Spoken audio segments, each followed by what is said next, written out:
the moment Caroline Sullivan stepped off the stagecoach in Dusty Creek, Nevada, in the spring of 1878, every man on that sun-baked street stopped what he was doing and stared, because a woman that fine had no business standing in a place that rough.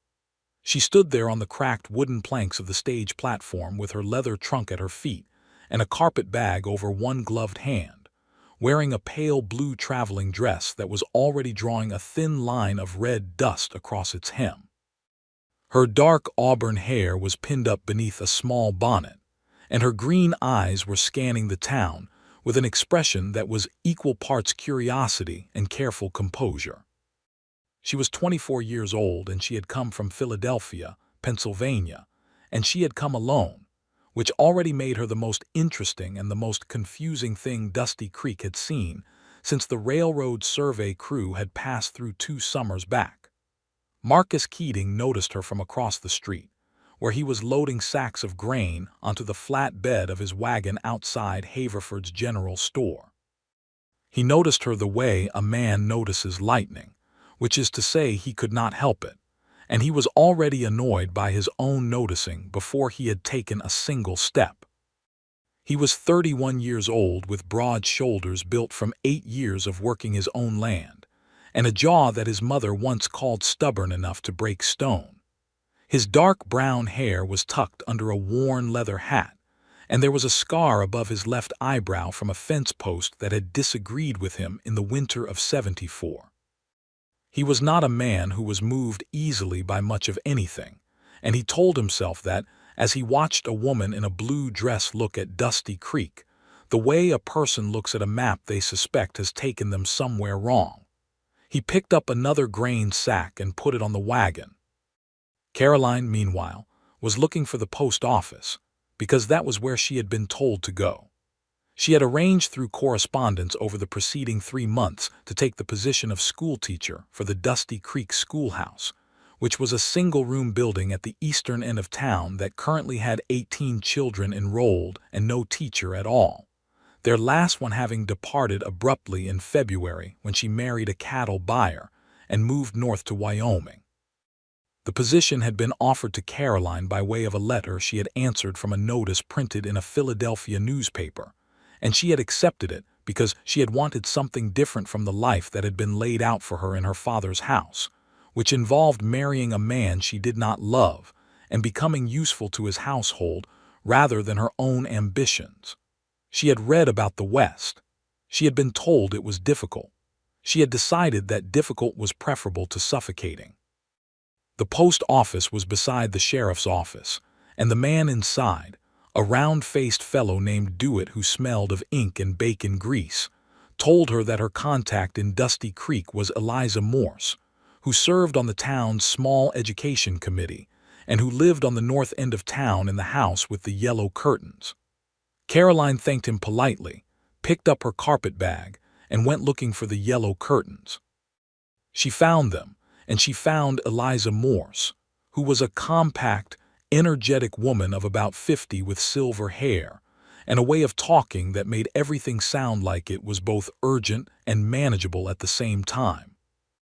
Eliza took one look at Caroline on her doorstep and said, "Oh, good, you actually came," as though she had half expected the letter to have been a fiction, and then she pulled her inside and sat her down at her kitchen table and gave her coffee strong enough to resurface a road, and told her everything she needed to know about Dusty Creek in the space of 30 minutes. The schoolhouse would begin its term in 2 weeks, which gave Caroline time to settle and prepare. The town had a boarding house run by a woman named Patsy Greer, where Caroline would be staying until she found permanent accommodations. The people of Dusty Creek were decent on the whole, though there were 1 or 2 among the cattle ranching community who thought a schoolteacher was a luxury they didn't need. Eliza named no names, but the particular way she paused before moving on suggested there was at least one name she was choosing not to mention. Caroline settled in at Patsy Greer's boarding house, which was tidy and warm and smelled of cornbread, and she spent her first few days walking the town, learning its rhythms, and introducing herself to the families whose children would be sitting in her classroom. The people were cautious at first, the way people who have been disappointed by things before tend to be cautious.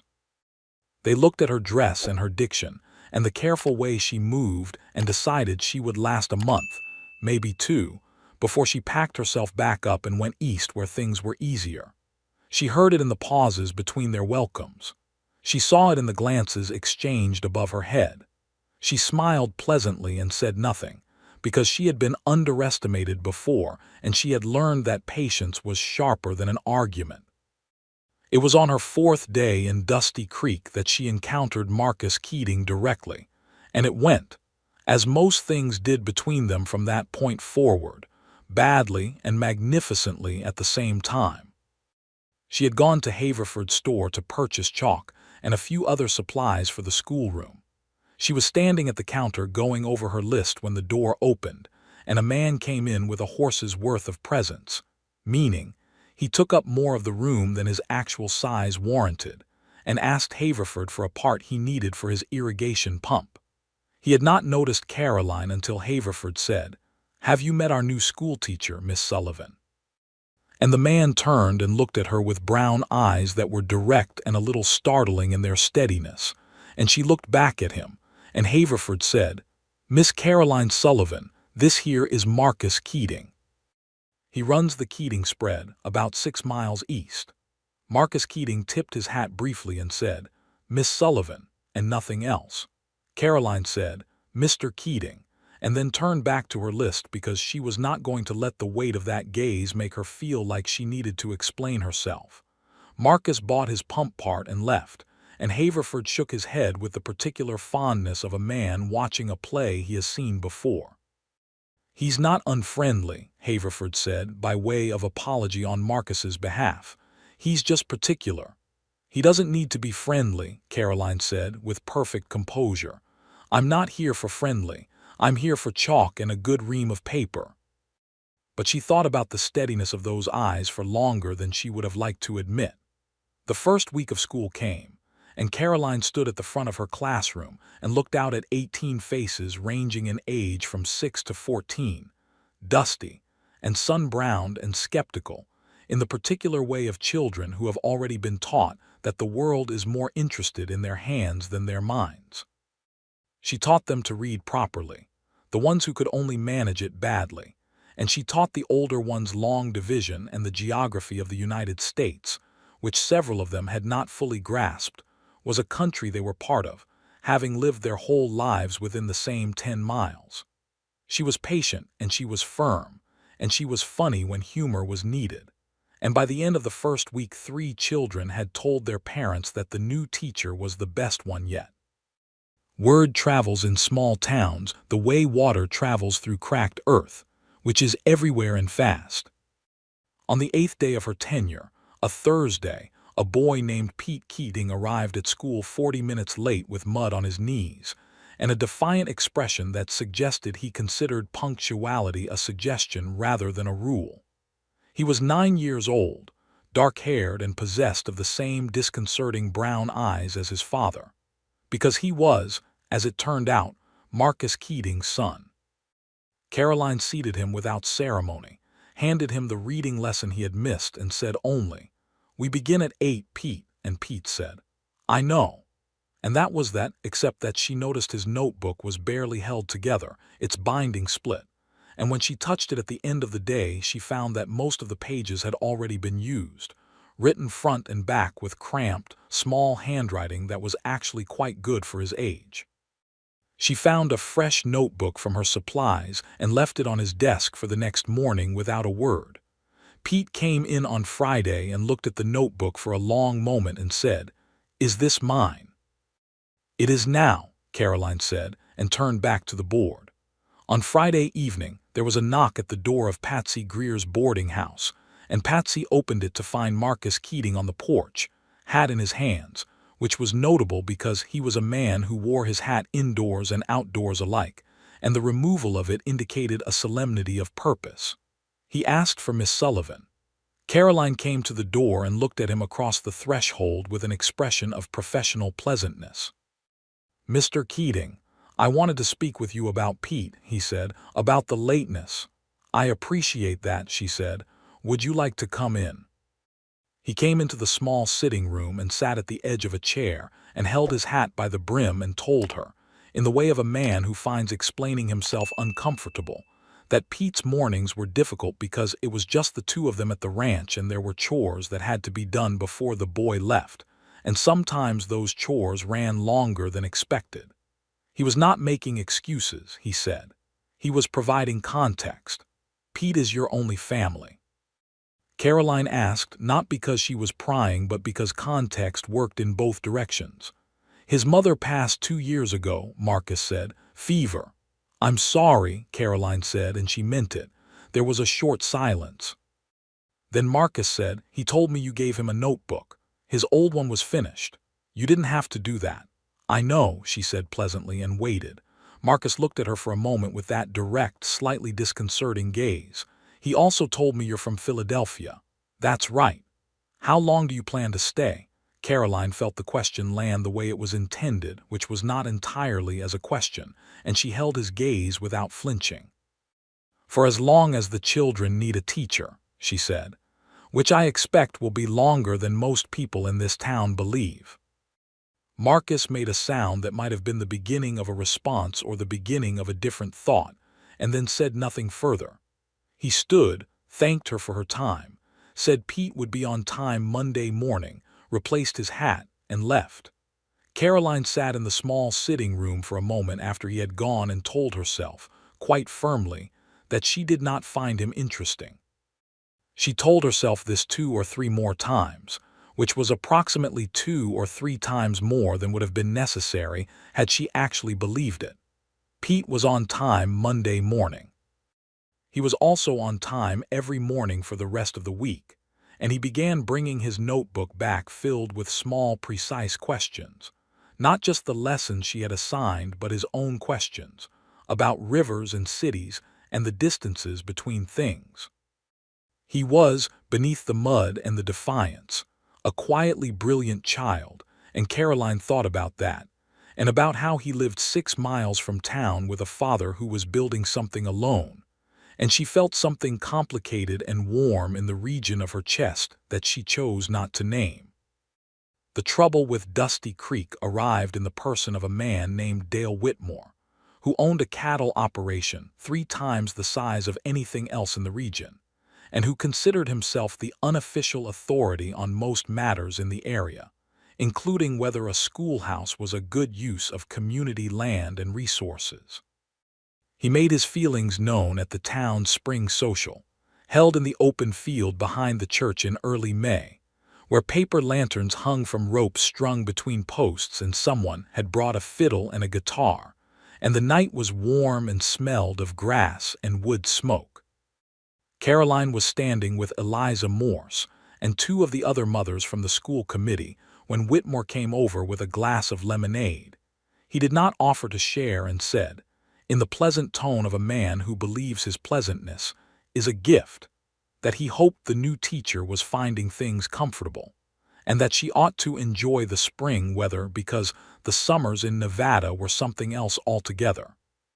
And he had found that ladies from back east sometimes found the frontier less agreeable than they had imagined.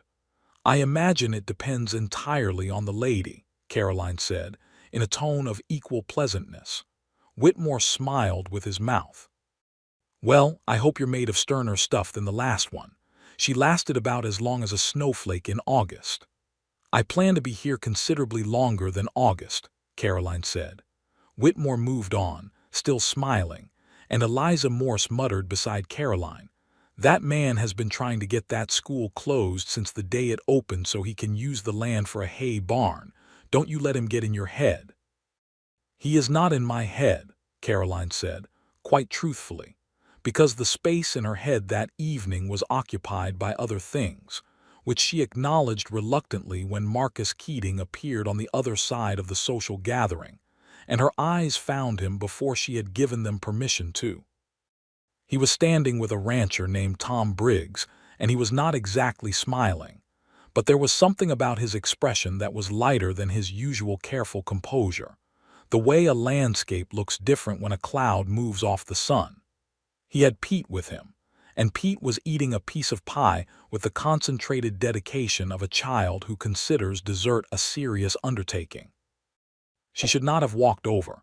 She walked over anyway because Pete was there, and it was perfectly natural to speak to a student at a social gathering. "Good evening, Mr. Keating," she said. "Pete, you have pie on your chin." Pete wiped his chin without embarrassment. Marcus looked at her with that steady expression and said, "Miss Sullivan, are you enjoying the evening?" "Very much," she said. "It's a lovely town when it allows itself to be." Something shifted slightly in his expression. "When it allows itself to be," he repeated, turning the phrase over as though looking at it from different angles. "It has a tendency to decide what it thinks of a person before it has enough information," she said, with a smile that was direct and not unkind. "I've noticed that." "That's not particular to Dusty Creek," he said. "No," she agreed. "It isn't." Tom Briggs had drifted away at some point in the exchange, as people do when they sense they are now peripheral. Pete had wandered toward the fiddle player. And for a moment, it was just the two of them standing on the grass in the paper lantern light, and Marcus Keating was looking at her in a way that he was clearly trying to make neutral and was not entirely succeeding. "Can I ask you something, Mr. Keating?" she said. "You can ask." "When you came to the boarding house and asked how long I planned to stay, was that genuine curiosity, or were you telling me you thought I'd leave?" He was quiet for a moment. Then he said, "I was telling myself you'd leave. I thought that would make more sense of things." "What things?" she asked. He picked up the hat he had taken off for the social occasion and turned the brim in his hands once. "Things I haven't worked out yet," he said, and she had the feeling he was being more honest than he usually allowed himself to be, and the feeling of that honesty was like a door opening in an otherwise solid wall. "When you work them out," she said, "you're welcome to let me know." She smiled and walked back toward Eliza, and did not look over her shoulder, but she could feel him watching her go, and she thought, for the first time, that stubborn was not the only word she would use to describe him. May deepened into summer, and the Nevada heat arrived with the full conviction of the season, pressing down on the town and the surrounding land like a hand pushing something into place. Caroline learned quickly that her Philadelphia wardrobe was going to require some adjustments, and she let Patsy Greer's neighbor, a Shoshone woman named Ruth who had long since married into the local community and ran a skilled sewing operation out of her home, take in 2 of her dresses and modify 2 others so that they were lighter and more sensible for the climate. Ruth worked with the precision of someone who has spent a life making things that last. And while she worked, she and Caroline talked, and Caroline learned more about the history of this particular stretch of land in an afternoon with Ruth than she had from any book she had read.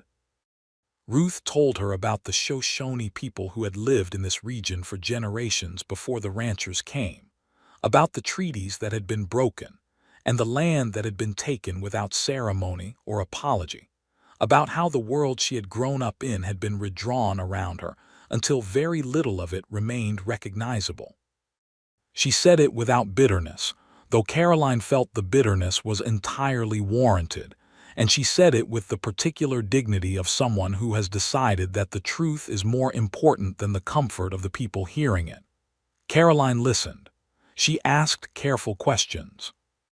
She came back the following week with a question from her students she had not been able to answer, about the geography of the Great Basin, and Ruth answered it so thoroughly that Caroline brought her to the schoolhouse the following Friday to speak to the children directly, which caused 1 or 2 of the ranching fathers to comment at the following town meeting, and which caused Eliza Morse to tell them both firmly and with great pleasure exactly where they could direct their comments.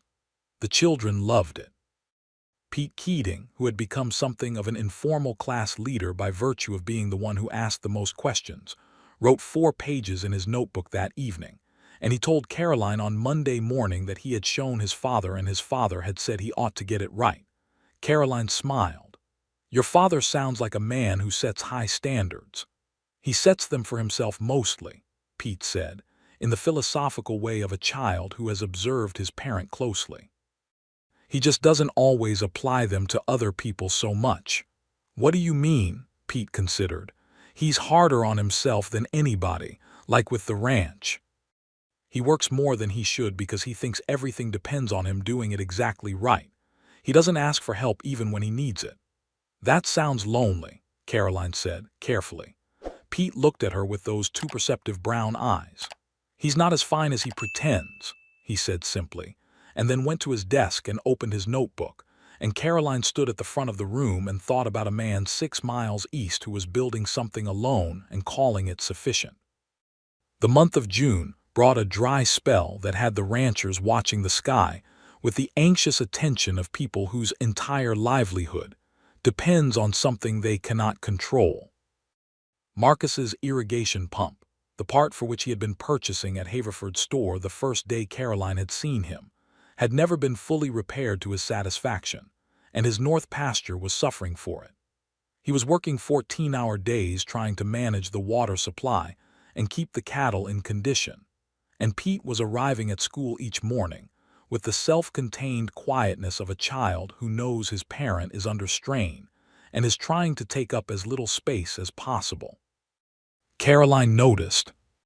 She noticed most things about Pete because he was that kind of child, the kind that rewards careful attention, and she had come to feel a protectiveness toward him that was both professional and something more that she was honest enough not to deny. On a Wednesday evening in the second week of June, she borrowed Patsy Greer's horse, a steady brown mare named Biscuit who tolerated being ridden by people who were not entirely expert riders with admirable patience, and she rode 6 miles east to the Keating spread. She had told herself she was going because Pete had left his notebook at school and he would want it for the evening, and while this was true, it was not the entire truth. The entire truth was more complicated and she was not ready to examine it at close range. The Keating ranch was more than she had imagined. The house was solid and well built, not grand but not small, with a porch that ran its full front width and windows that faced the mountains to the north. The outbuildings were well maintained, the fences straight and tight. It was, she understood immediately, a place that someone had built with intention and cared for with discipline, and it bore the particular quality of a thing made by a person who believes in what they are doing even when it is difficult. Marcus was at the far end of the yard working on the irrigation pump when she rode up, and he heard her before he saw her. And when he looked up and saw who was on the horse, he straightened and stood still for a moment with the particular stillness of a man who has been caught off guard and is rapidly composing his expression. "Miss Sullivan," he said, and there was something almost involuntary about the way he said it, a note that was not quite surprise and not quite relief and was somewhere between the two. "I brought Pete's notebook," she said, dismounting with reasonable competence. "He left it at school. You rode 6 miles to bring a notebook. It matters to him," she said simply. "He would have wanted it." Marcus looked at her with an expression she was beginning to learn to read, a kind of internal argument happening just behind his eyes. Then he said, "He's inside. I'll let him know you're here." "Please don't on my account," Caroline said. "I can leave it with you." She extended the notebook. He took it, and for a moment their hands were both on it, and neither of them moved immediately, and the evening light was the particular gold of a desert summer evening, and the air smelled of dry grass and something cooling. "How's the pump?" she asked. He looked at her. "What do you know about irrigation pumps?" "Almost nothing," she said honestly. "But I know the pasture is struggling, and I know Pete is quietly worried about you." That landed somewhere on him. She could see it in the way something shifted behind his composure. "He doesn't need to worry about me," he said. "He's 9, she said. "He can't help it. Children worry about the people they love. It's not a choice." Marcus was quiet for a moment. Then he said, "Do you want to sit on the porch? I can get you some water. It's a long ride." She sat on the porch and he brought water and he sat in the other chair. And Pete came out from inside with the wide-eyed expression of a child encountering the unexpected, and then grinned with a gap-toothed enthusiasm that was entirely at odds with his usual careful composure and said, "Miss Sullivan, did you see the horses?" "I saw Biscuit," Caroline said. "She and I have reached an understanding."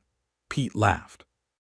It was a real, unguarded laugh, and Marcus looked at his son laughing, and his own expression did something that he was not entirely able to contain, something warm and a little unsteady, and Caroline saw it and looked away to give it privacy. They sat on the porch while the sun went the rest of the way down, and Pete told her about the horses and the cattle and the coyote that had been circling the property at night.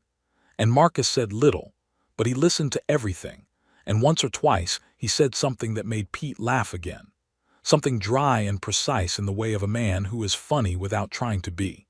And Caroline sat in the cooling evening air and felt something she had been avoiding feeling settle quietly into the space behind her ribs. She rode back to Dusty Creek in the early dark with Biscuit's hooves steady on the packed road, and the stars coming out over the Nevada sky in their hundreds. And she thought about a man on a porch who worked harder than he should and trusted less than he might, and was building something alone because he believed that was the only way to be sure it was done right. And she thought, stubborn was precisely the right word for him. And she also thought that stubborn was not necessarily the same as unreachable. The first week of July brought a difficulty of a different kind. Dale Whitmore had been working his way through the town's small governing committee with the methodical patience of a man who understands that institutional change is best achieved through the application of money and social pressure over time. And he had apparently reached the point in this particular campaign where he felt confident enough to present a formal proposal to close the schoolhouse at the end of the current term on the grounds that the land was needed for agricultural expansion, and that education in the area could be handled by a traveling circuit teacher visiting once monthly. Eliza Morse arrived at the boarding house at 6 in the morning on the day this proposal was presented and woke Caroline by knocking on the window from outside, which Patsy Greer found alarming and Caroline found refreshing in its urgency. "He's going to try to shut the school," Eliza said, before Caroline had fully finished dressing. "I know," Caroline said, because she had heard the whispers building for several weeks. "What's the meeting?" "Tonight at the town hall, 7 o'clock. "I'll be there," Caroline said. "You should bring Marcus Keating," Eliza said. "He's not a man people argue with easily, and he has standing in this community. If he speaks for the school, it carries weight." "I haven't spoken to him since the beginning of the month," Caroline said carefully. Eliza looked at her with the comprehensive understanding of a woman who has been watching people for 5 decades. "Then you'd better ride out this afternoon," she said. Caroline did. She borrowed Biscuit again and rode east, and she found Marcus in the barn this time, working on the repaired irrigation pump with the concentrated focus of a man who has finally figured out what was wrong with something and is determined to correct it properly.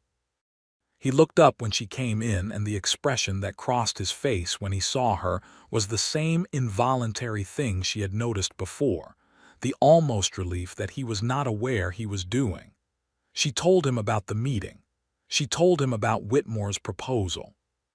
She told him plainly, without dressing it up, what closing the school would mean, not just for her position but for the children in this area who would lose 3 or 4 years of their education to a circuit teacher who came once a month and moved on. "Pete," he said. "All of them," she said. "But yes, Pete." Marcus was quiet for a moment. She had learned by now that his quiet was not vacancy but the opposite, a processing that happened in stillness before it emerged as decision. "I'll be at the meeting," he said. "Thank you," she said, and meant it with more weight than those 2 words usually carried. He looked at her, and something in his expression changed quality, became less careful and more direct. "You didn't have to come out here to ask me," he said. "You could have sent a note with Pete." "I know," she said. "Why did you come yourself?" She looked back at him steadily. "Because some things deserve to be asked in person," she said. "Because you're the kind of man who responds to directness, not to written notes left on a bench. And because if I'm asking someone to stand up in a public meeting, they should hear from me why it matters." He held her gaze for a moment that stretched just past comfortable and arrived somewhere more honest.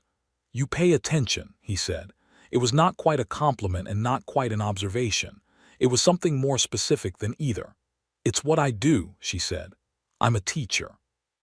The town meeting that evening was in the town hall, which was also the church hall, a long wooden building that smelled of old hymnals and new lumber, and the particular collective warmth of 70 people gathered in a space meant for 50. Whitmore presented his proposal in the polished language of a man who has prepared his arguments carefully, and there were a few among the committee who nodded in the responsive way of people who find confident speech persuasive regardless of its content. Caroline spoke first among the opposition.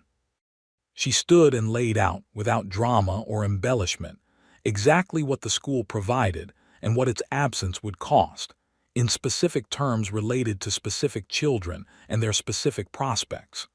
She cited the records she kept of the children's progress over the term. She cited the correspondence she had received from families who had moved through and found better opportunities in towns with functioning schools. She was measured and she was factual, and she was, beneath the measurement, completely committed in a way that the room could feel even when it could not articulate it. Whitmore smiled his mouth-only smile when she sat down and said that he had the highest regard for Miss Sullivan's dedication, but that practical realities had to take precedence over sentiment. Marcus Keating stood up. He did not prepare remarks. He stood up with his hat in his hand and he said, in the flat, direct voice of a man who says what he means and nothing more, that he had a 9-year-old son who had been in that schoolroom for 3 months, and in that time had become someone who wrote down his own questions and found his own answers, and that was not something a once-monthly visitor was going to maintain. He said that the children of this area were going to inherit whatever was built here, and they deserved to inherit it with the tools to manage it. He said that closing the school to make room for a hay barn was the kind of decision that looked like practicality and felt like it, too, right up until you realized you had made your children poorer in exchange for keeping your ledger comfortable. He sat down. The room was quiet. Whitmore's proposal was voted down, 7-3. Outside the town hall afterward, in the cooling night air, Caroline found Marcus beside his horse at the hitching post, and she said, "Thank you," and he said, "You made the argument." "I just confirmed it," and she said, "You know that's not true," and he looked at her and said with a small note of something that might have been humor, "I'm told I'm too stubborn to admit when someone else has done the work." She laughed genuinely, and it surprised him, the laugh. She could see that it surprised him, the way his expression opened slightly, the way a hand opens when it's been holding something tightly and then lets it go. "Who told you that?" she asked. "Several people over the years," he said. "All of them correct." She smiled at him in the lamplight from the town hall window. "Stubbornness and reliability are related," she said. "I've come to think they might be the same thing worn differently." He looked at her for a moment longer than practical, and then he said, "Good night, Miss Sullivan," and it was said with a particular quality, as though saying it correctly required care. "Good night, Mr. Keating," she said, with the same care. She walked back to the boarding house through the warm July night, and she sat on the edge of her bed and pressed both palms flat on the quilt and told herself, with more resignation than conviction, that she was not falling in love with a man who thought she was too fine for this country, and who was too proud to ask for anything he needed. But she understood, sitting there in the Nevada summer dark, that the telling was not the same as the truth. July turned and the school term continued, and something shifted in the quality of Marcus Keating's relationship to Dusty Creek that summer, or perhaps more accurately, something shifted in his relationship to the idea of Caroline Sullivan as a temporary presence in it. She was not behaving like a temporary presence.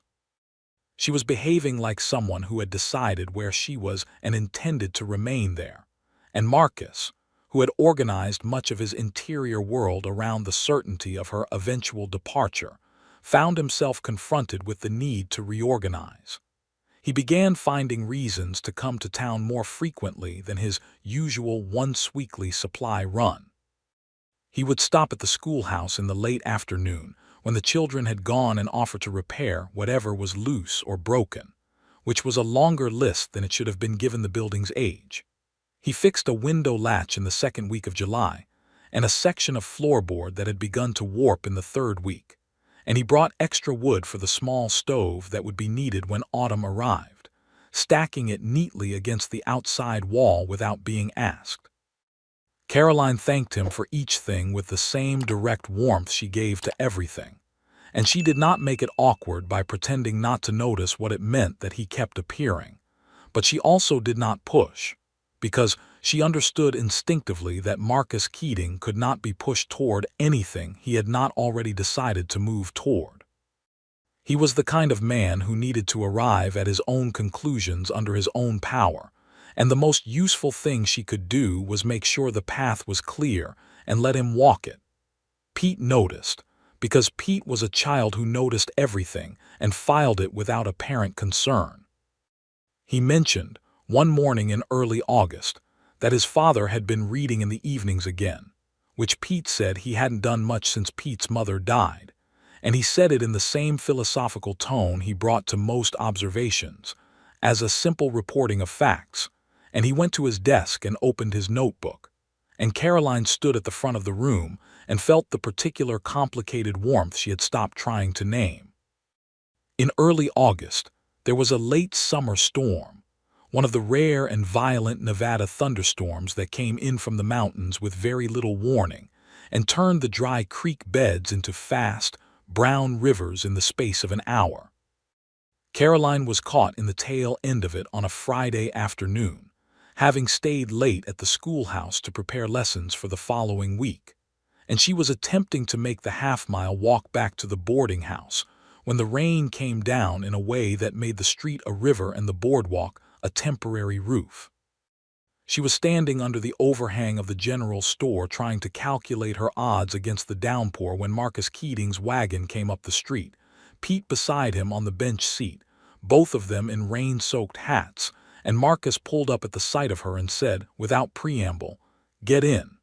She got in. There was no space to be dignified about it. She climbed up onto the bench and Pete moved to accommodate her, and the three of them were close together in the rain on a wagon bench in a Nevada August thunderstorm, and Marcus clucked to the horses and they moved off through the flooded street, and Pete said, "We're going to the boarding house, Miss Sullivan," very helpfully, and Caroline said, "I worked that out, yes," and Pete grinned, and Marcus's mouth did the thing it did when he was almost smiling but had decided not to fully commit. They pulled up at Patsy Greer's boarding house and Caroline climbed down from the wagon with as much composure as was possible while soaking wet, and she thanked Marcus with the formal warmth she had been using for months, and then she stopped, her hand on the side of the wagon, and said, "Come in for coffee, both of you. You're as wet as I am." Pete was already off the wagon bench and heading for the porch steps. Marcus looked at her for a moment from the wagon seat with rain running off the brim of his hat and said, "We shouldn't impose." "You're not imposing," she said. "I'm inviting." Patsy Greer made coffee and produced a plate of ginger cookies that Pete regarded as the best possible outcome of any rainstorm, and they sat in the small parlor while the rain hammered the windows and the afternoon turned dark. And it was the first time Caroline had seen Marcus Keating in a space that was not outdoors or formal, and what she found was that he relaxed in small, incremental ways that were almost imperceptible except that she had been paying attention to him for months and could read the increments. His shoulders descended slightly from their usual position. His voice, when he said something, had a quality that was closer to conversational and further from measured. He talked to Patsy about the storm and about the water table and about what a good soaking rain meant for the fall grazing. And Patsy, who was a shrewd and affectionate woman, gave Caroline a look across the room that communicated a complete paragraph in the way that only experienced observers can. Pete fell asleep in the armchair at some point around 6 o'clock, with a half-eaten ginger cookie balanced on his knee, and Marcus caught it before it fell and put it on the table beside him, and the gentleness with which he did it, without looking up, without making a point of it, was the kind of thing that goes directly past a person's rational defenses and settles somewhere deeper. Caroline looked away at the window and the rain, "He's growing up fast," Marcus said quietly so as not to wake Pete. "He is," she said. "He's remarkable, actually. You've done well by him." Marcus was quiet for a moment. "I've done my best. I'm not always sure that's been enough." "He's confident and kind and curious," Caroline said. "Those things don't happen by accident. They happen because someone made them feel safe enough to be those things." Marcus looked at her.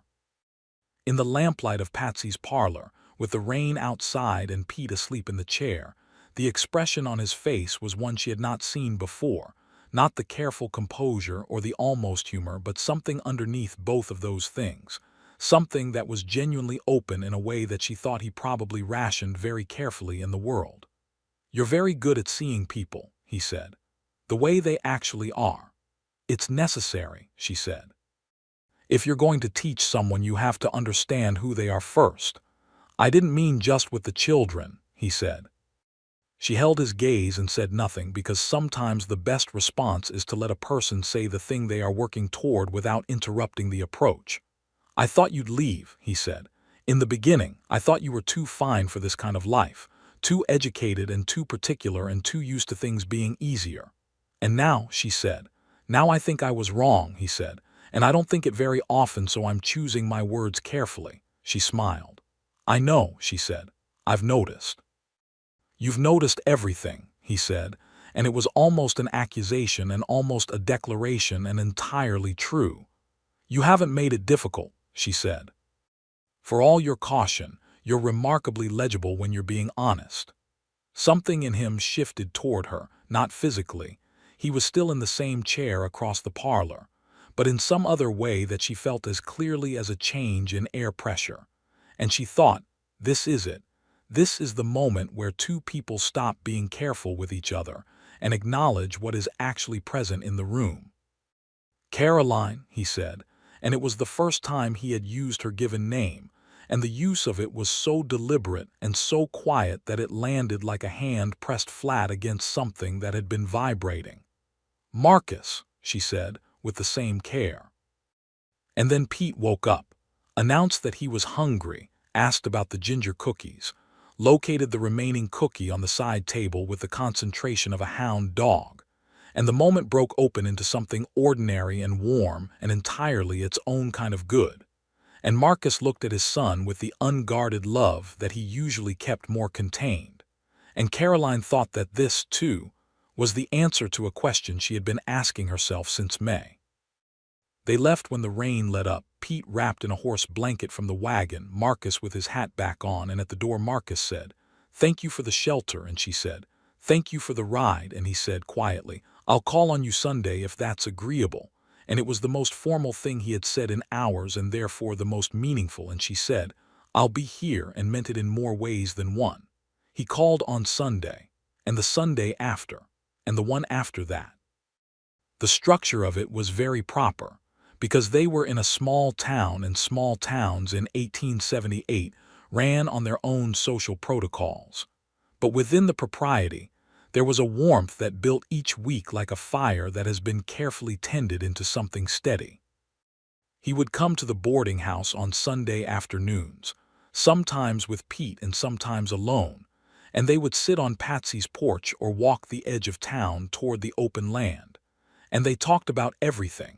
About the land and the ranch and the school and the children and the books that both of them were reading, and about their lives before Dusty Creek, Caroline's in Philadelphia and Marcus's in Missouri, from which he had come west 10 years ago with $100 and a plan that had been more hope than certainty, and had become the Keating spread through the kind of stubbornness that turns itself into dedication if you give it enough time.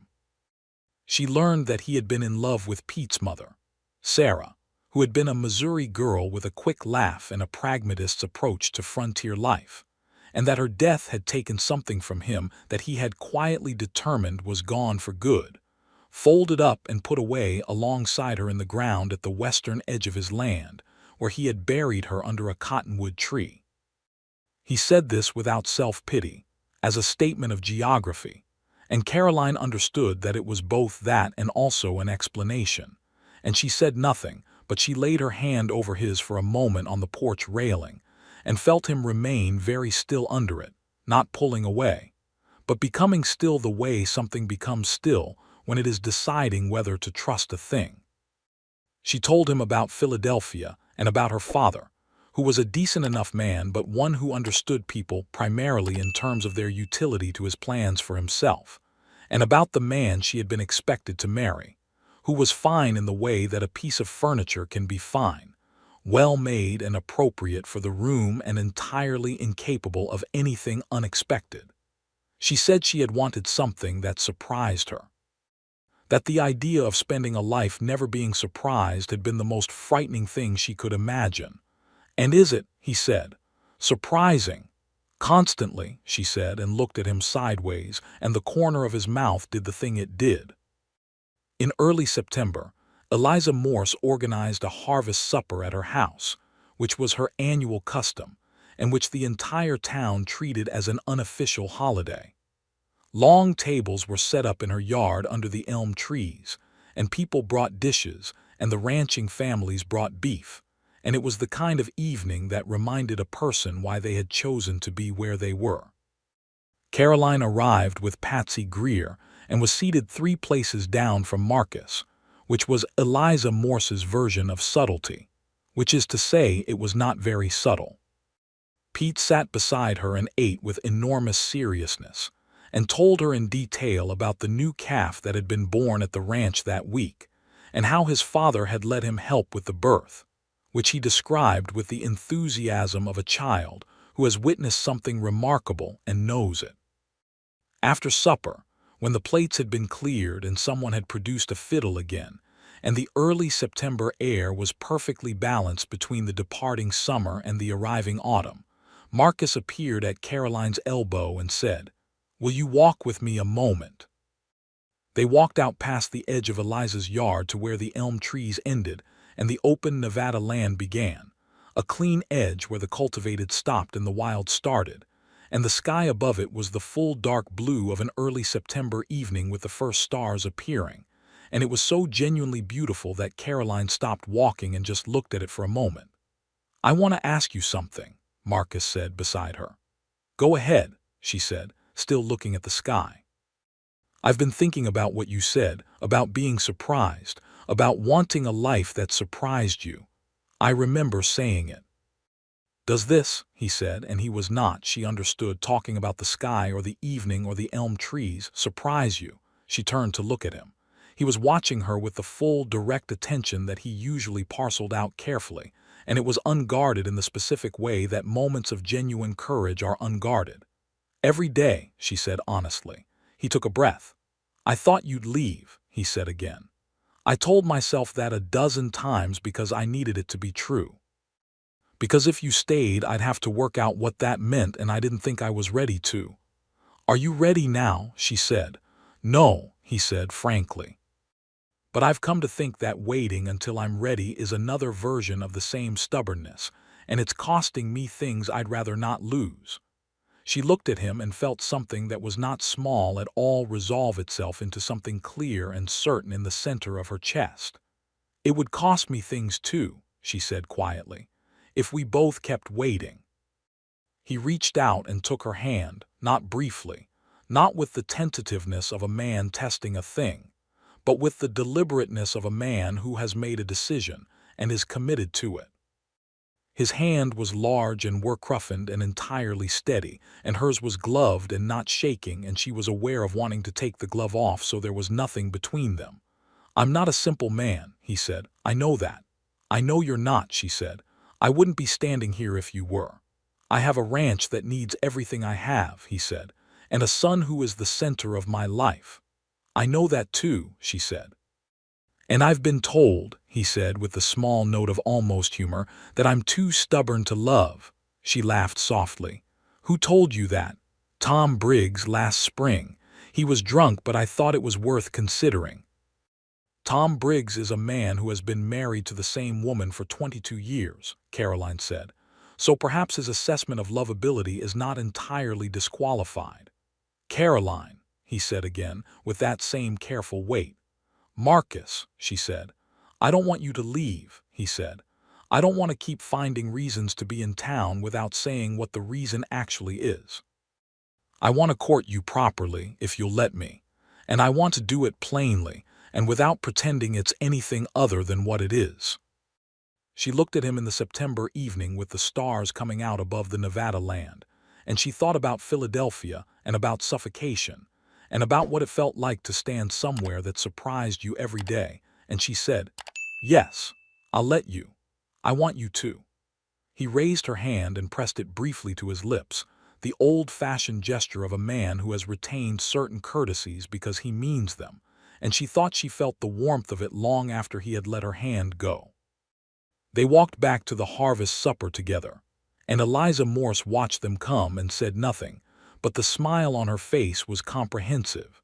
And Pete looked up from his third piece of pie and assessed the situation with 9-year-old precision, and went back to his pie with the satisfied expression of someone whose theory has been confirmed. The autumn came to Dusty Creek with the particular beauty of high desert country in the fall, the land going gold and rust along the creek beds, and the air sharpening to something clear and thin that carried sound further than summer did. Caroline's classroom filled back in after the brief break between terms, and she settled into the rhythm of the school year, with the settled contentment of someone who has found the thing they are built for and is being allowed to do it. Marcus came to town twice a week now, on Wednesdays and Sundays, and on Sundays they walked or sat on the porch or rode out together on borrowed horses to the edge of the land. And she told him things she had not told people, and he told her things he had held quietly for years. And the accumulation of those things built between them, the particular kind of knowing that is the actual substance of love, not the feeling of it but the architecture. He took her to the ranch in October to see the cottonwood tree where Sarah was buried, which was a thing he did not offer lightly and which she received with the gravity it deserved, standing beside him in the October light with her hand in his and saying nothing because nothing was the right thing. "She would have liked you," he said after a while. "What was she like?" Caroline asked. "Practical," he said. "Direct. She didn't waste time on things that weren't going to matter." He paused. "She would have told me months ago that I was being an idiot." Caroline smiled. "She sounds sensible." "She was," he said. He looked at the tree for a moment longer. "I'm not replacing her," he said carefully. "I want you to know that. What I feel for you isn't in competition with what I had with her. It's its own thing." "I know that," Caroline said. "Love isn't a ledger, you don't run out of it." He looked at her with the full, open expression that she had now come to think of as his real face, the one beneath the composed and careful exterior he showed the world by default. "No," he said quietly. "I suppose you don't." Pete, who had been giving them space at a respectful distance of about 20 feet, chose this moment to announce that the calf had gotten into the north fence again, and he needed help. And Marcus turned with the long-suffering look of a parent whose dramatic moments are regularly interrupted by agricultural emergencies. And Caroline laughed, genuinely and freely, and followed them both to deal with the errant calf. In November, Dale Whitmore made one final attempt on the school, this time through a complaint about the curriculum filed with the county education office in Carson City, alleging that Miss Sullivan was teaching materials inappropriate for frontier children, which was a creative objection and almost entirely baseless. The county education office sent a representative to Dusty Creek in the second week of November, a thin, precise man from Carson City named Alderman who wore city clothes and looked at Dusty Creek with the slightly apprehensive expression of someone who has heard stories. Caroline prepared for the review with the thoroughness she brought to everything. She organized her lesson records and her students' work, and she arranged for 3 of the school committee members, including Eliza Morse, to be present when Alderman visited the classroom. She also taught, that day, one of the best lessons of her career, a combined history and geography session that had the children so engaged that 2 of the older ones missed their cues to go home for lunch. And Alderman sat at the back of the room with his notebook and his city clothes and watched, and by the end he was writing with something like enthusiasm. He filed a report with the county that described Miss Caroline Sullivan's classroom, as one of the finest examples of frontier education he had encountered in 5 years of regional inspection. He noted the quality of the students' work and the evident engagement of the children, and recommended that the Dusty Creek School be put forward as a model for other small community schools in the region. Whitmore did not speak about the school again. Eliza Morse bought a bottle of good whiskey and brought it to the boarding house that evening, and shared it with Caroline and Patsy Greer in 3 teacups, because that is how frontier women celebrate victories, in whatever vessels are convenient. Marcus, when Caroline told him, said simply, "Of course." And then when she looked at him, I never doubted it, and she knew he meant it, and the knowing settled in her like something she had been waiting to have. He asked her to marry him in December, on the porch of Patsy Greer's boarding house on a cold, clear evening with the stars enormous above the Nevada land, and he asked her in the same direct and carefully chosen way he did everything, without extravagance but with a weight of feeling that made the words larger than they were. "I'm not easy," he said first. "I know that about myself. I'm stubborn and I'm set in my ways and I carry things quietly and sometimes too long. I work too much and I find it difficult to ask for help, and I've been told all of those things more than once by people who were right. I've noticed several of them myself," she said with affection. "But I love you," he said, in the same tone, level and certain and without decoration. "And I believe we could build something worth building. I believe you could be part of this land and this life, and that I could be part of yours. And I know Pete loves you in the way that children love the people who see them, and that matters to me as much as anything." He looked at her steadily. "Will you marry me, Caroline?" She had been wondering for several months what she would feel in this moment. She had wondered if it would be complicated, if the happiness would be threaded through with the particular nervousness of a woman being asked to change the shape of her life.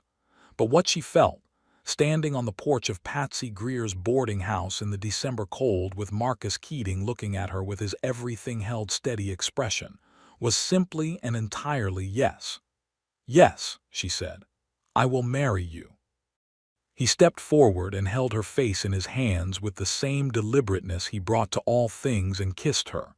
And it was the first time he had kissed her, and it was steady and warm and absolutely sure. And she put her hands against his chest and felt the solid, certain reality of him and thought, this is what surprise feels like when it has become a home. Inside the boarding house, Patsy Greer heard nothing because she was a tactful woman. But she noticed later that evening that Miss Sullivan was incandescent in a way that had nothing to do with the cold air outside, and she put the kettle on and said nothing whatsoever, because she was also a wise one. Pete, when told the following morning, looked from his father to Caroline and back to his father and said, "Does this mean Miss Sullivan is going to live at the ranch?" And Marcus said, "If she agrees to it." And Pete looked at Caroline and said, "The northwest bedroom has the best window," and that entirely was his endorsement. They married in the spring of 1879, on a Saturday in April when the desert was briefly and improbably beautiful, the wildflowers having emerged with the late rains and the air warm with the particular promise of a beginning. The ceremony was held in the church, because Eliza Morse insisted on the church, and they were both wise enough to concede to Eliza Morse on matters she felt strongly about, and the whole of Dusty Creek came, or enough of the whole that the building was full and warm with people. Ruth came, and brought flowers she had gathered from the hills east of town, which she arranged along the window ledges with the precision of someone who understands that beauty is always significant. Patsy Greer cried from the third row with the unabashed generosity of a woman who considers other people's happiness a legitimate occasion for tears. Tom Briggs, who had told Marcus he was too stubborn to love, sat beside his wife of 22 years and nodded at Marcus as he passed, which was Tom Briggs's version of saying he had been very pleased to be wrong. Caroline walked to the front of the church in a dress that Ruth had helped her make, ivory cotton and simple in cut, because she had chosen it for the land she was marrying into and not for the city she had come from. and it was exactly right in the way that honest choices tend to be. Marcus stood at the front of the church and watched her come, and his expression was the open one, the real one, held steady and unguarded, and she thought she had never seen a man so genuinely and so quietly full of feeling. Pete stood beside his father as the best man, which had been his own suggestion, and which no one had any intention of refusing, wearing a clean shirt and his best hat and the expression of a child who understands the gravity of the occasion and intends to honor it. The minister read the words and they said the words back, and Marcus put a ring on her finger, silver because he had gone to the silversmith in the next town, and had it made with a small inset of turquoise, because she had once said, in passing, that the color of turquoise against silver reminded her of the Nevada sky in the early morning, and she had not known he was listening the way he always listened, to everything, carefully and completely. She looked at the ring on her finger and then up at him, and she said, not aloud but in the expression she gave him, I know what this cost you to notice and to remember, and he received that with the small particular warmth around his eyes that was his version of I wanted to. They were married, and the church was full of people they belonged to, which is one of the finest things a person can say about a place they chose. The celebration afterward was in the open field that had been the site of the spring social a year before, and there were paper lanterns again, and the same fiddle player, and the same warmth of a community that likes itself best when it is gathered together. And Caroline danced with Pete first, which made Pete approximately 8 inches taller with dignity, and then she danced with Marcus, who turned out to be a better dancer than his general bearing suggested. And he put his hand at the small of her back with the assurance of a man who knows where he wants to be, and she thought, a year ago I stood on a stage platform in a blue dress and knew nothing about this place or this man, and here I am, and there is nowhere else. She moved into the ranch in May, into the house that Marcus had built with intention and cared for with discipline, and she made it also hers in the way that people who understand homes do, not by changing it dramatically, but by adding to it the things that come from a particular person living in a space and meaning it. She hung the curtain from her Philadelphia apartment window, which she had taken with her for reasons she had not been able to explain at the time and understood now perfectly, in the kitchen, where the morning light hit it and turned it from pale gold to something luminous. The northwest bedroom, which Pete had recommended with the authority of a property expert, became her study in the mornings before school, and she sat there with her lesson planning and her reading and the view from the good window, which looked out across the north pasture to the mountains, and she thought about Philadelphia and about the version of herself that had read a notice in a newspaper and answered it, and she felt grateful to that woman in a way that bordered on devotion. Marcus worked. It was in his nature to work, and she had not asked him to change his nature, only to let her alongside it, and he learned, over the course of that first year of their marriage, to let her in. He learned to say when something was difficult without closing around it. He learned that asking for another person's perspective was not the same as admitting inadequacy. He learned, gradually and in his own pace, that being stubborn about the wrong things was different from being resolute about the right ones, and he learned the difference between those, in part, because she showed it to him in the way she moved through the world herself. She taught him that, and he taught her the land. He taught her the irrigation schedule and the cattle rotation, and the way the Nevada sky looked before a storm, and how to read the grass for moisture content, and which stars to navigate by on a clear night when you were 3 miles from home, and the moon was small. He taught her these things with the patient precision of a man who loves what he knows and wants the person he loves to know it too. Pete flourished. He was the kind of child who had always been going to flourish given the right conditions, and the conditions of that household, the steady demanding love of his father and the clear-eyed affectionate engagement of his teacher who was now his mother in every meaningful sense, were exactly right.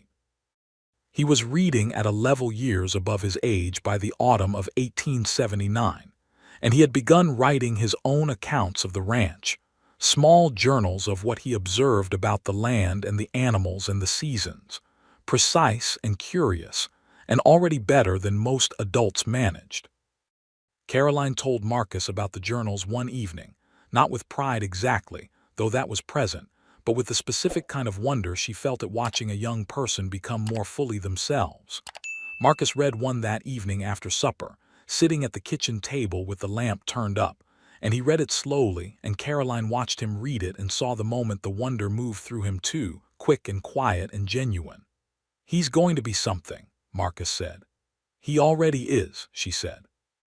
And Marcus looked up at her and nodded, because she was right. In the spring of 1880, Caroline realized she was expecting a child. She told Marcus on a Tuesday morning in March before he had gone out to the fields, and he went very still in the particular way of a man receiving news that is so significant he cannot move through it immediately. And then he said her name, Caroline, in the same way he had said it on Eliza's porch on that September evening, with the full weight of everything he meant, and he held her with both arms and said nothing else for a long moment. Pete was told at supper that evening and reacted with the considered thoughtfulness of a 10-year-old who is accounting for a significant change in household composition, and then said, "I hope it's a boy because I know more about boys," which was so completely himself that Caroline laughed until she had to put her fork down, and Marcus looked at his son with fond exasperation and said, "You'll manage either way," and Pete said, "Yes, but a boy would be easier to teach to ride," and Marcus said, "So would a girl," and Pete considered this and said, "True," and went back to his supper. The summer of 1880 was the most beautiful Caroline had seen, or perhaps it was simply that she was seeing it through the particular clarity of a life that was fully inhabited. She continued teaching through the early months of her pregnancy, and the school continued to grow. A 19th child enrolled in March, and then a 20th in June, the children of a family newly arrived from Kansas who were setting up a small farm on the western side of town, and who had driven their wagon 200 miles with their 4 children, and the absolute conviction that this was where they were meant to be.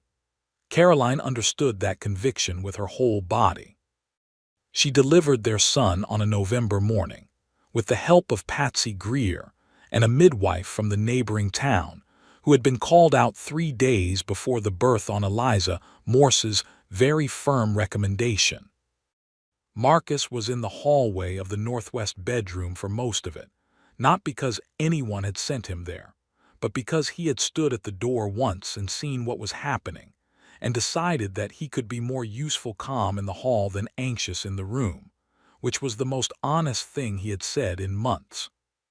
When the baby was placed in his hands an hour after the birth, he stood very still with the baby and looked at him, and then he looked at Caroline in the bed, tired and fine and entirely herself, and he said, "He looks like you," and she said, "He looks like a potato," and Marcus laughed, a real laugh, not the almost humor but the full thing, and it filled the room.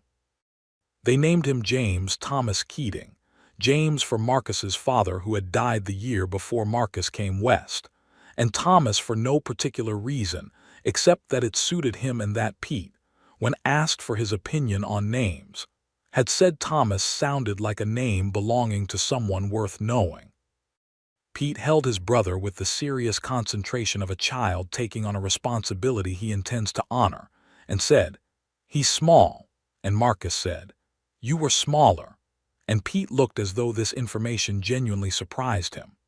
The winter of 1880 into 1881 was the quiet and rich kind of winter that comes when a household has recently been added to, the particular rhythm of a new person in the house reshaping all the old rhythms into something new.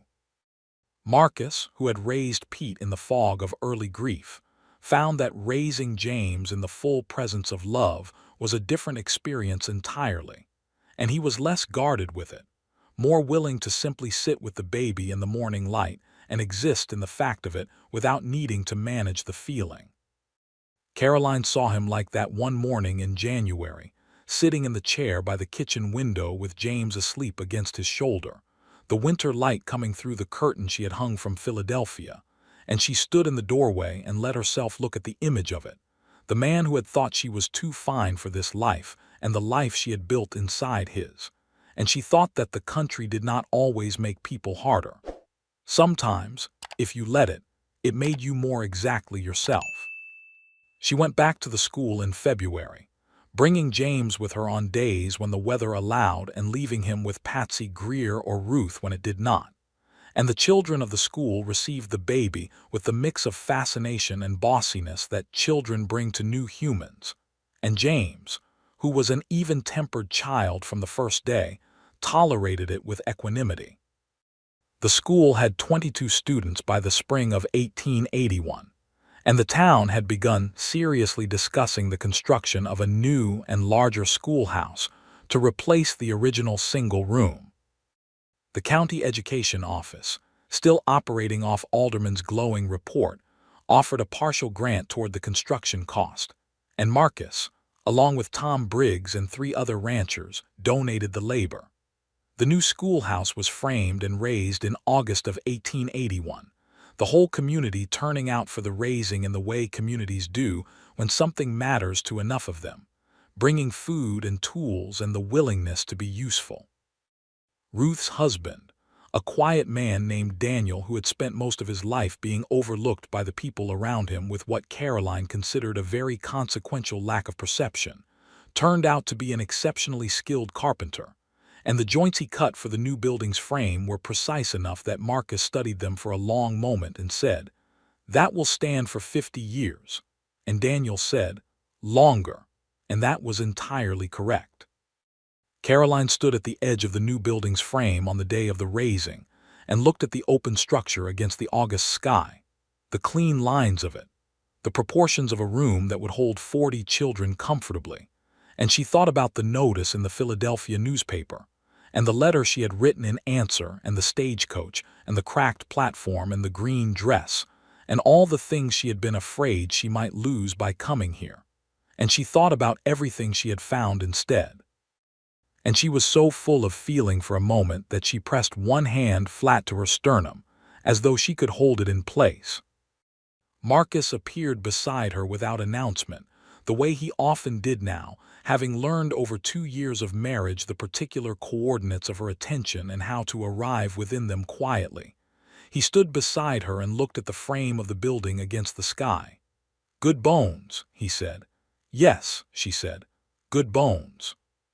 He put his arm around her, in the easy way of a man who has finally stopped rationing his own warmth, and she leaned into him, and they stood together looking at the thing that the town was building, which was also a way of looking at the thing the two of them had built, and it held. Pete turned 12 that September, and celebrated by writing the longest entry in any of his journals to date, a full accounting of the year from its beginning to its current position, the new schoolhouse and the baby's first steps, and the irrigation expansion his father had finished in July, and the late summer storm that had knocked over the old fence along the south pasture.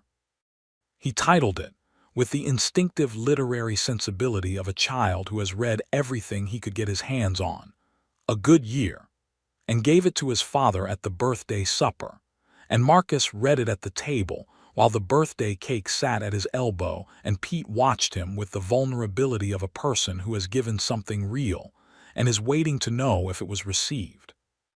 Marcus read to the end and folded the pages and said, "You're going to write things worth reading, Pete," and Pete said, "I already do," in the mild, confident tone of a child who has been seen clearly enough to know his own value, and Caroline thought, yes, that's exactly right. In the autumn of 1881, Caroline discovered she was expecting again, which she announced to Marcus on the porch one October evening with the same directness she brought to everything, and Marcus received it with the same full quiet stillness, and then said, with the almost smile fully deployed, "Pete's going to revise his theory about girls." "It might still be a boy," she said. "It might," he said, and pulled her close against his side in the cool October air, and she thought that this was the shape of happiness, not the dramatic version of it, not the version that requires a particular lighting and an appropriately scored moment, but the actual thing, which is standing on your own porch in the dark with the smell of your land around you and the person you love leaning into you like they mean it. The second child was born in June of 1882, and Pete did, indeed, have to revise his theory about girls. She arrived with the forceful conviction of someone who has decided to be somewhere, which was the family characteristic at its most concentrated, and they named her Eleanor Ruth Keating, the Ruth in honor of the woman who had told Caroline the true history of this land in an afternoon, and had become, over the years, one of the most significant people in her life. Ruth was present at the naming and said nothing for a moment, and then said quietly to Caroline, "That's a fine thing you've done." And Caroline said, "It's a true thing," and Ruth took her hand briefly and pressed it. Eleanor was a different creature than James, louder and more determined, and possessed from the earliest days of the particular charm of a person who expects the world to be interested in them, and is usually right. Pete, despite his prior uncertainty about girls, was thoroughly undone by her within the first 48 hours of her existence, and became her most dedicated protector without appearing to have made any conscious decision about it. Marcus held Eleanor in the morning light the day after she was born, and he looked at Caroline over her head and said, "She has your eyes," and Caroline said, "She has your stubbornness," and he said, "Already." "She's 1 day old," and Caroline said, "She arrived 3 weeks early because she decided she was ready," and Marcus looked at his daughter for a moment and said, "Fair point," and it was so completely and genuinely himself that Caroline loved him more in that moment than she had words for. The years built on each other in the way of good years, each one adding to the substance of the one before. The school in Dusty Creek became what Alderman had hoped it could be, a genuine model for the region, and Caroline received 2 subsequent visits from the county office, and twice the funding for books and materials that the original school had ever seen. She hired an assistant teacher in 1883, a young woman newly arrived from Ohio who was nervous and capable and reminded Caroline powerfully of herself 4 years earlier, and she welcomed her with the exact quality of directness and warmth that Eliza Morse had shown her on the first day. The ranch grew. Marcus's irrigation expansion in 1880, one had made the North Pasture productive in a way that had previously been impossible, and he added to the herd in 1882 and again in 1883. And by 1884, the Keating spread was one of the substantial operations in the region. Not the largest, but one of the most consistently managed. And people from other areas came to look at his water management methods, with the respectful attention of people who understand that someone has worked something out properly. He accepted the attention with his usual composure and took none of it for granted, and he gave credit, freely and without being asked, to the improvements that had come from conversations, from Caroline's habit of asking questions about how things could work rather than accepting how they did work, from Ruth's deep knowledge of the local land and water, from Pete's emerging ability to think about systems in the precise and curious way of a natural scientist. Pete went east to school in 1884, to a college in Missouri that had recently opened its doors to students from frontier territories, accepted on the strength of his journals and his test scores, and a letter of recommendation from Caroline that the admissions committee later said was one of the finest such letters they had received. He left in September, on the same stage line that had brought Caroline into Dusty Creek 6 years earlier, and Marcus stood on the platform with his hat in his hands and shook his son's hand and said, "Be exact," which was the highest compliment in his vocabulary and the truest thing he could give him. And Pete said, "I know, Pa," and then embraced his father, and Marcus held his son for a moment with both arms and all the things that did not need to be said. Caroline held Pete afterward, and he was 16 and already nearly as tall as Marcus, and he smelled of the ranch and the outdoors, and she thought of the 9-year-old with the finished notebook and the 2 perceptive brown eyes, and the Tuesday mornings when he asked questions the textbooks hadn't anticipated, and she said, "Write to us. All of it, and he said, "I already have 12 pages," and she laughed. They watched the stage leave, and Marcus stood beside her on the platform in the September morning and said nothing, and she took his hand, and he held it with the same deliberateness as always. The house was different with Pete gone, quieter in some ways and fuller in others, because James was 4 and Alina was 2, and together they managed the volume of approximately 6 children on a good day. Marcus, who had spent his first years as a parent navigating grief, spent these years navigating chaos with a willingness and a humor that continued to surprise Caroline, who had understood early that the man's range was wider than his default composure suggested. She watched him one afternoon in the winter of 1884, sitting on the kitchen floor with James on one side and Alina on the other, building something architectural from wooden blocks with the absorbed focus he brought to all projects worth doing. And she leaned in the doorway and thought about September of 1878, about a woman on a stage platform deciding that difficult was better than suffocating.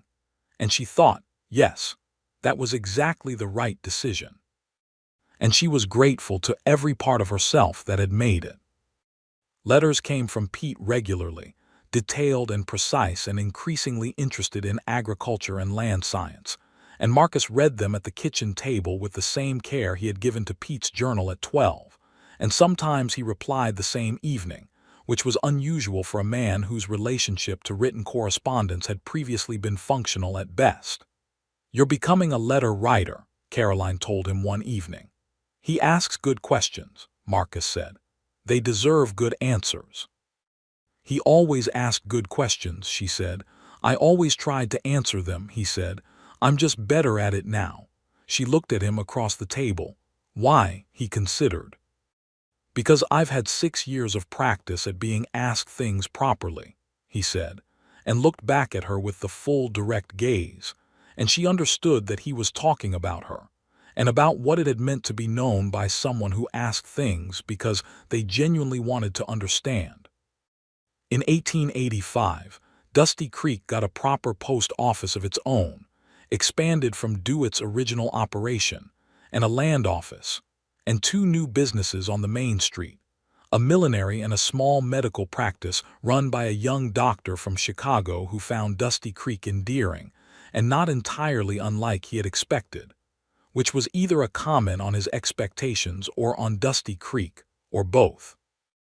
The town was growing in the way of a town that has gotten enough things right to sustain itself, and Caroline felt in it the same thing she felt in a student who had found their confidence, a kind of productive forward motion that fed itself. Eliza Morse turned 60 that year, and the town threw her a supper that lasted until midnight, and Caroline gave a speech that made Eliza cry and then made her laugh in the same breath, which was exactly what Eliza would have wanted. And Marcus stood in the back of the room and listened to his wife speak, and felt something he had been feeling for 6 years with no diminishment, the specific marvel of being in proximity to a person who is entirely and exactly themselves. He told her that later, walking home through the June night. "When I first saw you," he said, "I thought you'd never last. I thought the heat would finish you, or the mud, or the isolation, or the lack of whatever it was Philadelphia gave you. And now," she said, "now I think I got it backwards," he said. "The country didn't break you, you helped build the country." She walked beside him in the June dark and thought about that. "We built it," she said, "all of us.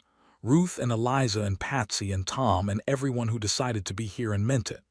"Yes," he said, "but you started teaching it before any of us knew we were learning." She stopped walking and looked at him in the starlight, at the man she had thought too stubborn to love and who had proven over 6 years that his stubbornness and his love were not in competition but were the same grain of wood running in the same direction, and she put her hand against his jaw and he covered it with his own hand and held it there. "I love you," she said. It was still precise and specific every time she said it, had never become furniture. "I know," he said. "I love you, Caroline. I have since the harvest supper, if I'm being exact about it." "September," she said. "September," he agreed. "You waited 3 months to do anything about it," she said. "I was working myself up to it," he said with the almost smile. Stubborn, she said. Resolute, he said.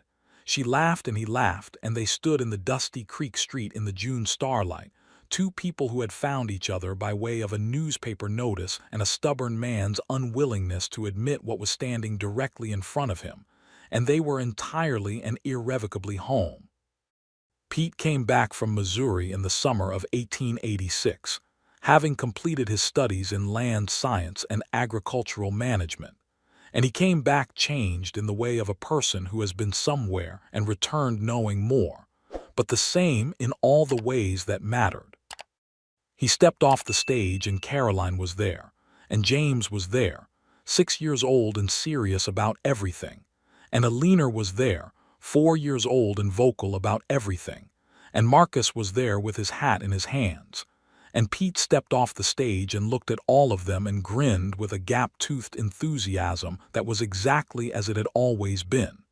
He shook his father's hand and then embraced him. He held Caroline for a long moment and said quietly, "Thank you for all the letters," and she said, "Thank you for answering them." Alina immediately demanded to be picked up and told him that his hat was too big, and James asked him 17 questions in rapid succession about what colleges were like and whether they had horses, in that order of priority. They walked back to the ranch, all of them in the afternoon light, Pete and Marcus walking ahead with James between them on account of his insistence on being between them, and Alina riding on Pete's shoulders, and Caroline walking behind them all and looking at the shape of her family moving against the Nevada summer landscape. She had come here because she wanted something that surprised her. She had found that, and more than that. She had found a man who was difficult and steady and quietly wonderful, who had built something real with his hands and his discipline, and had made room in it for her when he finally, stubbornly, got out of his own way. She had found a town that had become a community. She had found children who had become the project of her life and the love of her days. She had found land that had taught her what she was made of, not in spite of its difficulty, but because of it. Pete settled at the ranch, applying his education to the water management and land use in ways that Marcus absorbed with the proud and open attention of a man who taught his son to think, and is now watching the thinking return at a higher level. Together they mapped the expansion of the irrigation system over the winter of 1886, and in the spring of 1887 they broke ground on it, and the ranch expanded into the east pasture by autumn, and it was, Marcus told Caroline one evening, more than he had planned on when he came west, more than he had dared to expect. "You need to start daring more," she said, and he looked at her with the full gaze. "You've been telling me that for 9 years," he said, "and you've been listening for about 7, she said. "Give me credit for the progress," he said. She gave him credit and considerably more than that, and the Nevada night was dark and warm, and the stars above the ranch were the same stars that had been there before either of them arrived, indifferent to everything and therefore entirely peaceful, and she lay against his shoulder and listened to his breathing, and to the silence of the land outside, and to the distant sound of the children sleeping in their rooms, James serious and quiet. Alina already dreaming loudly, if Alina's daytime character was any predictor. She thought about the first day, about the dust on the hem of her dress and the sun on the stage platform, and the man across the street loading grain who had noticed her with the involuntary shock of lightning. And she thought about every step between that moment and this one, every argument and understanding and silence and Sunday and harvest supper and schoolhouse morning, every letter and every hand held and every name said with care. And she thought that a life is made of exactly these things. Each one small and each one the whole of it at once. "Are you awake?" Marcus said in the dark. "Thinking," she said. "About what?" "About the stagecoach," she said. "The first day." He was quiet for a moment. Then he said, "I noticed you before Haverford introduced us from across the street." "I know," she said. "I saw. I told myself it was nothing," he said. "I know that too," she said. "You told yourself many things. Most of them wrong," he said. "The most important ones," she agreed. He pulled her closer and she settled, and the ranch settled around them. The whole of it. The house and the land and the people in it and the years they had made together. Everything built and everything alive. Everything begun from a single impossible morning in 1878, when a woman from Philadelphia stood in the dust of Dusty Creek and decided that difficult was better than anything else. And a stubborn man across the street looked up from his grain sacks and could not look away. James grew into the kind of boy who would become the kind of man who looks at a problem and solves it precisely. And Alina grew into the kind of girl who would become the kind of woman who looks at the same problem and redesigns the system that created it. And Pete went on to write a paper on Great Basin irrigation that was published in an agricultural journal in 1890 and read in universities. And Marcus read it at the kitchen table and said nothing for a long time and then said, "He got that right," which was everything. The schoolhouse in Dusty Creek stood for decades, solid and specific, built from donated labor and county money and Ruth's husband's carpenter joints that he had promised would hold for 50 years and did. Caroline taught in it until 1895, and the children who sat in her classroom and learned to answer their own questions went on to do things across the territory that she heard about in letters, and in the particular lateral communications of a community that has watched its young people become themselves. Dusty Creek itself grew into something that the original survey crew passing through in the 70s could not have predicted, a real town with real institutions, because enough people had decided to be there and had meant it. And that is always, in every era and every landscape, how a place becomes a home. Marcus and Caroline Keating sat on the porch of their ranch house one evening in the autumn of 1892, both of them in their 40s now, and the land stretched out in front of them the way it always had, and Alina was inside reading at a volume that suggested she found the book either thrilling or offensive, and James was in the barn with Pete consulting about the spring planting plan, their voices low and technical and serious. The sky was doing the thing that the Nevada sky did in October at dusk, going from gold to amber to a dark rose along the western edge, and the air was cooling with the particular sharpness of the season, and Marcus said without preamble in the way of a man who has finally learned that things worth saying should be said, "I was wrong about you, you know, in the beginning." "I know," she said. "You admitted it." "I want to say it again," he said, "so there's no ambiguity." She looked at him in the dusk light at the lines that the years had added to his face, the crinkles at the corners of his eyes from all the squinting into the sun, the gray coming in at his temples, the absolute unhurried steadiness of him that she had spent 14 years learning and had never finished. "Say it then," she said. "You were not too fine for this life," he said. "You were exactly right for it. You were what it needed. You were what I needed. I was just too stubborn to see it until it was so obvious even I couldn't miss it." She took his hand on the porch railing. "You saw it," she said, "in the end." "Eventually," he said. "That's all we need," she said. "Eventually." The stars came out above the ranch as they always did, and the porch light was warm, and inside the house the sounds of evening settled around them, and they sat together in the good quiet of two people who have built something real and know it. And the land around them was exactly what they had made it, and they were exactly where they had chosen to be, and there was nothing left unfinished between them, nothing unresolved, nothing waiting to be said that hadn't been said with sufficient care.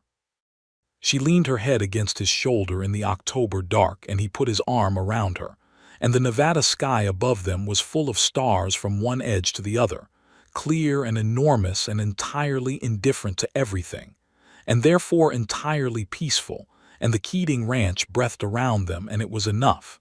It was more than enough. It was everything.